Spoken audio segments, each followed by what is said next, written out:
नमस्कार दोस्तों, मैं आपका होस्ट और दोस्त मनोज नाथ फिर एक नई वीडियो लेके आपके समक्ष उपस्थित हुआ हूँ। जिस तरह से आप स्क्रीन पे देख रहे हैं, प्रधानमंत्री मोदी और प्रधानमंत्री नेतन्याहू को जिस तरह से प्रधानमंत्री मोदी का भव्य स्वागत हुआ इज़राइल में, और जिस तरह से मेरे चैनल का नाम है टेक इंडिया, सो टेक्नोलॉजी की बात हो रही है और इज़राइल की बात ना हो, ऐसा हो नहीं सकता। तो इसलिए मैं एक नई वीडियो लेके आया हूँ, थोड़ा कुछ जानकारी इकट्ठी की है इज़राइल के बारे में और वो बताना चाहता हूँ। सो इज़राइल दोस्तों मेडिटेरियन सी के पास है, ईस्ट ऑफ द मेडिटेरियन सी, और एक बहुत छोटी सी कंट्री है, बट इसने अपने कारनामों से बड़ी बड़ी कंट्रियों को मात दे रखी है। और जिस तरह से मैं अभी आपको ये देखिए, कई अखबारों का हेडलाइंस थी, Narendra Modi in Israel to meet friend Netanyahu. और सही में हम इन्हें दोस्त कह सकते हैं कि जिस तरह से सारे प्रोटोकॉल तोड़ के प्रधानमंत्री नेतन्याहू ने प्रधानमंत्री मोदी का स्वागत किया, सो वो काबिल तारीफ़ है। और ये देखिए, ये एक छोटी सी कंट्री एक वी शेप में, और ये एक छोटी सी कंट्री जो सराउंडेड बाय एनिमीज़ है, जिसे कहा जाता है सराउंडेड बाय एनिमीज़। यहाँ देखिए लेबनान है, इजिप्ट है, जॉर्डन है। सो ये देखिए जॉर्डन रिवर है, ये West Bank, Jerusalem, Gaza Strip. So ये हमेशा ही कहीं ना कहीं से एनिमी से घिरा हुआ है, दुश्मनों से घिरा हुआ है। मगर ये एक ऐसी कंट्री है जो चारों तरफ दुश्मनों के होने के बावजूद भी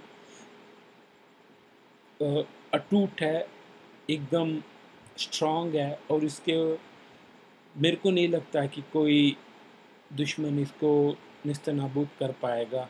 और क्योंकि जिस हिसाब से इनकी टेक्नोलॉजी हर चीज़ में ये आगे हैं, इन्होंने जिस हिसाब से अपने बॉर्डर को फेंसिंग किया है, बॉर्डर को सिक्योर किया है, उस काबिल तारीफ़ है। एक परिंदा भी पर नहीं मार सकता जिसे हम कहते हैं। इन्होंने हर चीज़ में, और एक टाइम ऐसा भी था इन्होंने 4-4 अरब कंट्रियों के साथ लड़ाई लड़ी थी। और उन्हें परास्त भी किया था, हराया भी था। So they are warriors. और इनकी खासियत ये है कि if you are Israeli you have to serve in Israeli army for a certain period of time. ये मैंडेटरी है क्योंकि इनकी पॉपुलेशन 1 या 1.5 करोड़ के अंदर है। एक जूइश स्टेट है, मैक्सिमम सब लोग रहते हैं वहाँ। जैसे कि अभी मैं डिफरेंट डिफरेंट फेथ है, क्रिश्चियनिटी, जुडिज़म, इस्लाम, और ये नीचे के दुर्ज और भाई फेथ। मैं इनके बारे में कुछ ज़्यादा जानता नहीं, इसलिए मैं इन पर टिप्पणी नहीं करना चाहूँगा। मगर इस तरह के 4-5-6 फेथ के लोग वहाँ रहते हैं, इवन मुस्लिम, क्रिश्चियनिटी, जुडिज़म, और हर प्रकार के लोग वहाँ रहते हैं। सो बट इनके छोटा कंट्री है, मगर बड़े बड़े कंट्री इनसे, इनके डिफेंस डील में इनके बहुत सारे हथियार बने हुए, मेड इन इज़राइल हथियार बने हुए इस्तेमाल करते हैं। हमारे प्रधानमंत्री मोदी का एजेंडा क्या है इज़राइल जाने का? उनकी विज़िट से 1 हफ़्ता पहले मोदी जी इंडिया और इज़राइल की डिफेंस डील, जो कि $2 बिलियन जिसका वर्थ है, साइन हुई है। ये ऑलरेडी हो चुकी है डिफेंस डील $2 बिलियन की। और मेन मकसद क्या है प्रधानमंत्री का? डिफेंस में, इनोवेशन में आगे बढ़ने के लिए, मेक इन इंडिया इनिशिएटिव में इज़राइल को साथ लेने के लिए, क्योंकि इज़राइल की टेक्नोलॉजी आउटस्टैंडिंग है। इसके लिए वर्ड आउटस्टैंडिंग वर्ड भी छोटा है, जिस हिसाब से उन लोगों ने अपने आप को डेवलप किया, चाहे वो बॉर्डर की फेंसिंग हो, रोबोगन्स हो, ह्यूमन सर्वेलेंस रडार्स हों, बहुत सारी ऐसी चीज़ें, वेपन्स हों, और बहुत सारी ऐसी चीज़ें उन्होंने अपने आप को एकदम बहुत आगे तक पहुंचाया है। तो इसलिए प्रधानमंत्री मोदी का ख़ास ध्यान डिफेंस डील पे है कि बहुत सारी जो डिफेंस की चीज़ें, जो बहुत हाई एडवांस डिफेंस की चीज़ें जो हमारे देश को ज़रूरत है, वहाँ से इंपोर्ट करने की, या उनके साथ मिलके मेक इन इंडिया के अंतर्गत वो चीज़ें बनाने की। फिर देखते हैं साइंस एंड टेक्नोलॉजी में। ये दुनिया का एकमात्र ऐसा देश है जो अपने 4.2 4.2% जीडीपी का स्पेंड करता है। ये 2013 के आंकड़े हैं। तो स्पेंड करता है साइंस एंड टेक्नोलॉजी में, अपनी एग्रीकल्चर में और इंटरनल सिक्योरिटी और बहुत सारी चीज़ों में मतलब कि ये स्पेंड करता है इतना। और डिफेंस में ये टोटली आउटस्टैंडिंग परफॉर्मेंस है इनका, और कोई भी एनिमी अभी तक इन्हें नहीं हरा सका है और आगे ही भी नहीं हरा सका है। जिस हिसाब से ये दुश्मन के घर में जाके उसको मार के अपने लोग वापस लेके आते हैं, तो ये ऐसे वॉरियर्स हैं।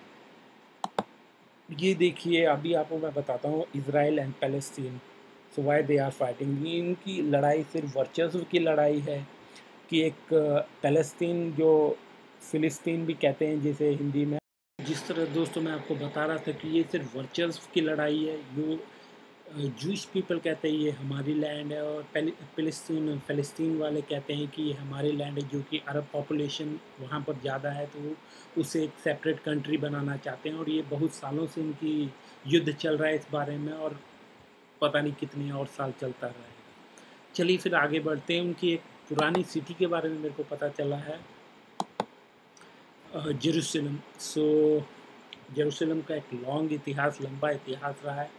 वो 52 बार 52 बार अटैक किया गया है, 44 बार उसे कैप्चर किया गया है, 23 बार उसे पूरी तरह से घेर लिया गया और 2 बार उसे डिस्ट्रॉय कर दिया, पूरा निस्ते नाबूद कर दिया गया।